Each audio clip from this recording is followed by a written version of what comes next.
Welcome to this week's edition of the Abrams Boxing Show. I'm Mark Abrams.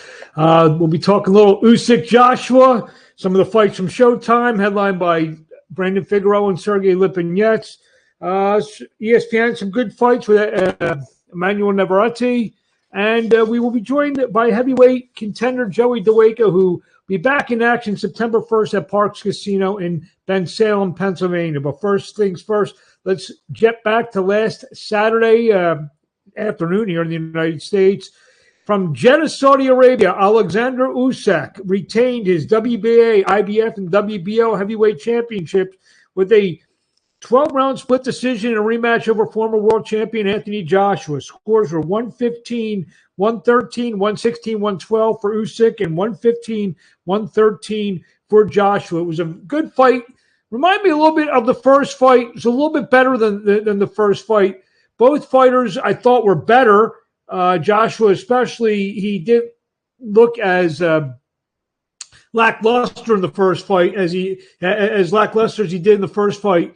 But in the first half of the fight, he was really in the fight. But the last 2-3 rounds was all Alexander Usyk, and that's why they call it the championship rounds, as he was able to retain his WBA, WBO, and IBF heavyweight championships, and he said he's not going to fight again unless it's against Tyson Fury. So we'll see what happens there. It seems like if you read everything going on and hear things that they were saying on the Top Rank broadcast, that it's a fight that can be made pretty easily. It seems like both guys want it, and it seems like that Fury wants to come out of retirement again to fight Usyk for the undisputed heavyweight championship of the world. Saw something today that Fury wants like $400 million for it. Well, good luck with that one. So, but we'll see. Tyson Fury, Alexander Usyk, hopefully coming to the first quarter or so in 2023. On the undercard, WBC light heavyweight eliminator Calamundo Smith went to 29-1 with 21 knockouts as he stopped WBC's number 2 ranked Matthew Batterleek, 21-2, 12 knockouts. It was another vicious knockout for Callum Smith. He's ever since the Canelo fight scored a couple big knockouts, and he is now the WBC mandatory for Artur Beterbiev, who's got 3 belts of his own. So we'll see if Callum Smith gets a crack at Beterbiev sometime in the future. Also, there was let's see here. I got here on my notes. Another elimination bout, the heavyweight elimination bout that saw a split decision win for Filip Hrgović. He got off the deck to win the split decision over Zhang Zhilei. That fight also part of the big card in Saudi Arabia. So now a WBC mandatory, IBF mandatory for Filip Hrgović. But he may have to wait a little while, because obviously we just talked about Usyk and Fury possibly getting it on later or early in 2023. So Hrgović was a very entertaining heavyweight scrap. Also, a big win by Badu Jack. He won a split decision over Richard Rivera, 96-94 twice and 96-94. So Badu Jack, who's looking to become a 3-division world champion, this time in the cruiserweight division.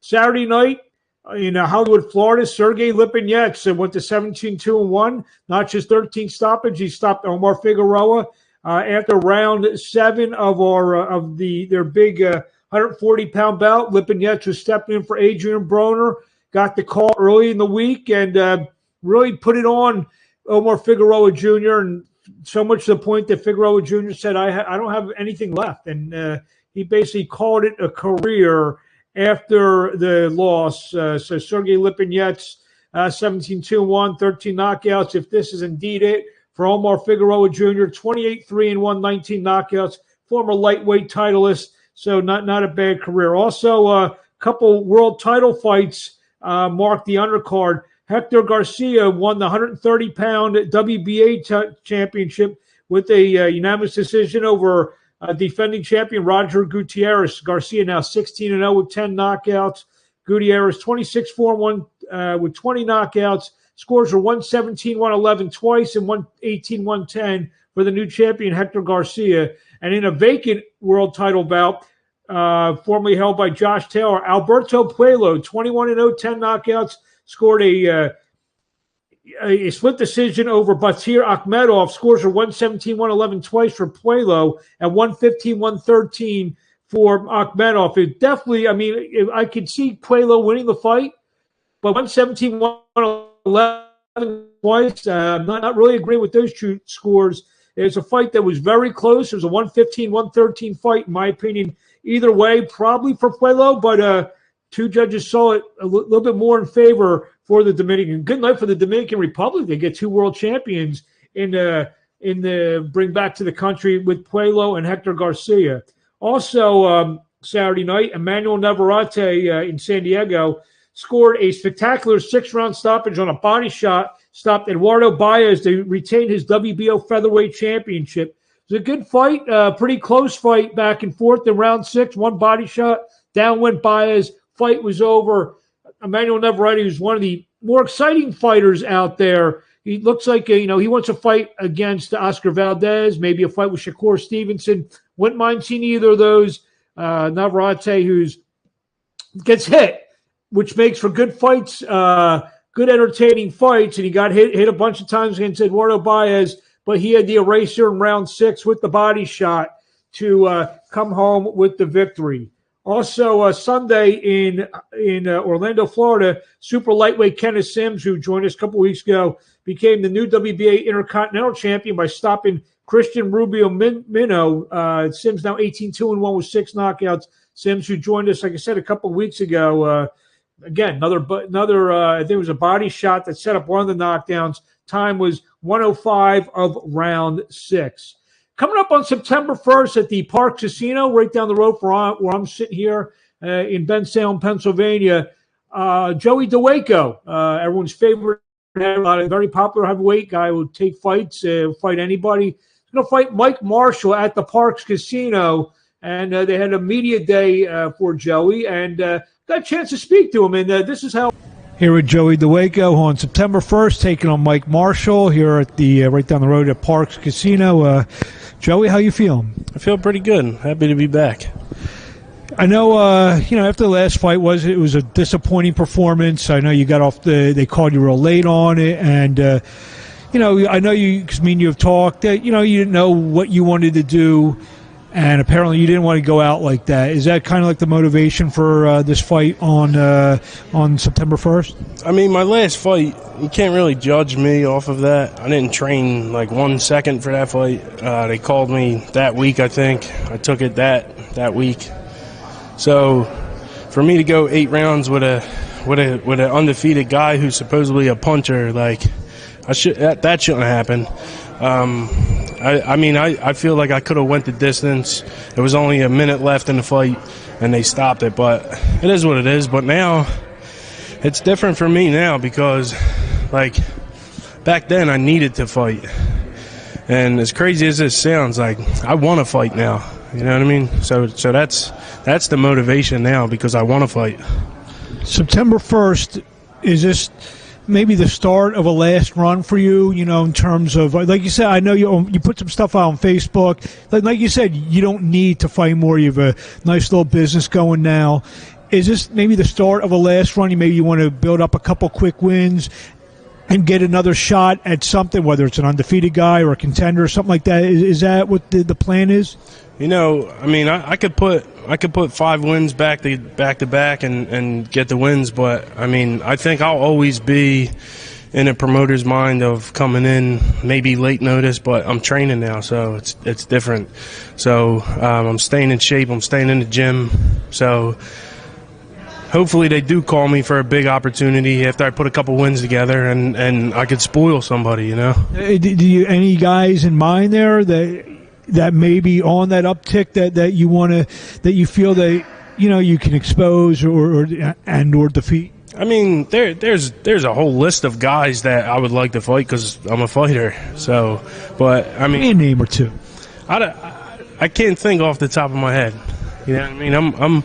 I just want to get back, fight Mike Marshall. You know what I mean? And then move on to the next fight, get another win, and then move on from there. Hopefully we could get another big name or something and see what happens. Marshall's guy who came in here a few months ago fought Sonny Khan. So I think you were at the fight, if I'm not mistaken. What did you see? What does he bring to the table? Mike's a slick fighter. You know what I mean? He kind of looks like me a little bit out there, but he's a slick fighter. So it's not going to be tough for me, but it's going to be tough for me because just getting back into fighting, and it'll be a good test for me to see where I'm at. You were at that fight, so here we are several months later. You're fighting him. Jerry, I know you were sitting in the back there. You're minding your own business. You ever think you'd be in the ring with that guy? I'm actually friends with Mike. So I actually, when I found out that that's who I was fighting, I actually messaged him, and I was like, damn, you took a fight with me, for real?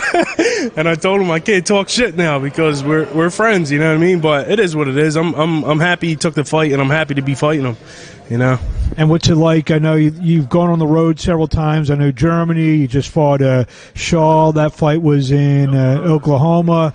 All over. Now you're somewhat close to home. Bensalem's not too far from where you're in Philadelphia. So what's it like coming back home? It feels great, man. I sold a lot of tickets already. It's going to be a great fight. You know what I mean? Being in front of my hometown crowd and my family and my fans and everything. It's gonna be a great fight. What do you want to say to the fans in closing before we see you on Thursday night, September 1st at Park Casino, Bensalem, Johan Promotions? I just thank you for the continued support. My whole career, a lot of people supported me, and I'm happy and glad that I could still get that support from people. Well, it's been a long run. You're not ready to stop the train just yet, Joey. We'll see you next Thursday night, September 1st, at the Parks Casino in Bensalem. Talk to you along the way. Thanks, Mark. Appreciate it, man.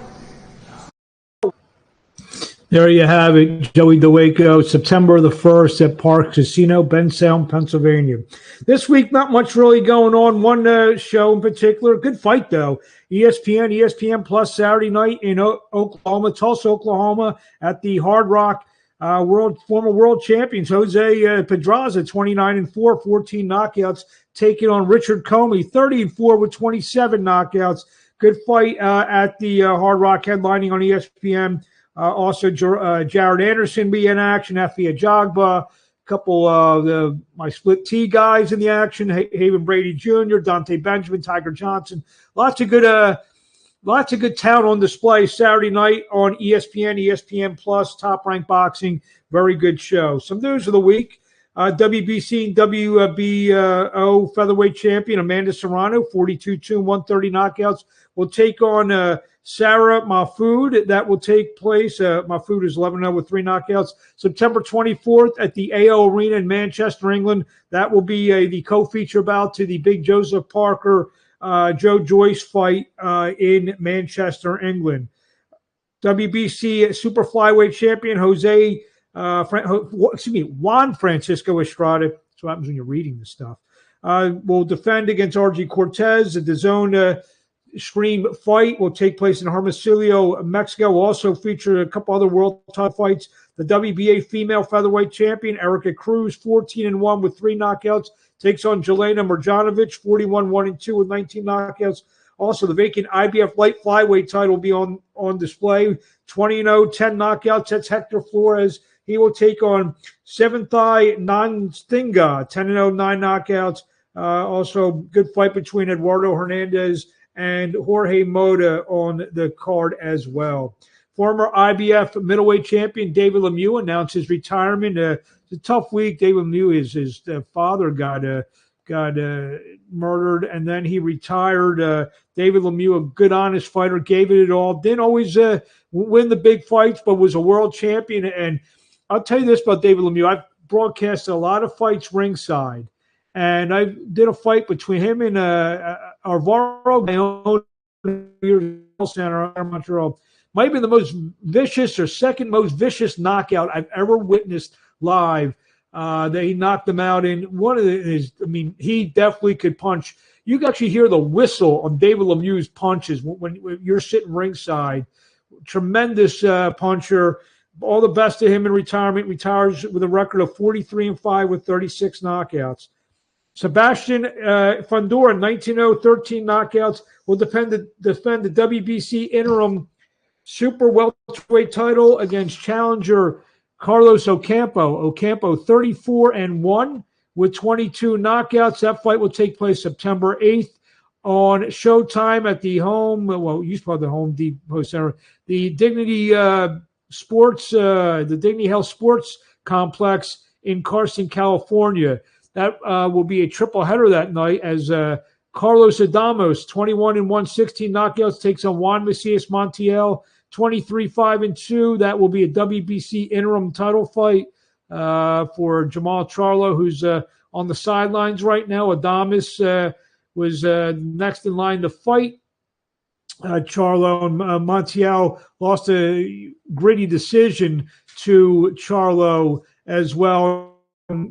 This will be a rematch of the IBF Junior Bantamweight Championship. Fernando Martinez, 14-0, 8 knockouts, would take on the man he dethroned, Jarwin Incajas, 32-2-2, 22 knockouts. So that'll be a nice triple header in October. That's October 8th. We got Wilder and Helenius October 15th, and some other great fights that are going to be announced. And hopefully, Spence and Crawford will be at the Canelo and Golovkin fight September 17th. So a lot of good stuff coming up from Abrams Boxing. I'd like to thank Joey Dawejko for joining me this week, and join us next week as we're looking to secure a few guests that will be competing on the big September 4th Andy Ruiz, Luis Ortiz pay-per-view. So I'd like to thank everyone watching. I'm Mark Abrams.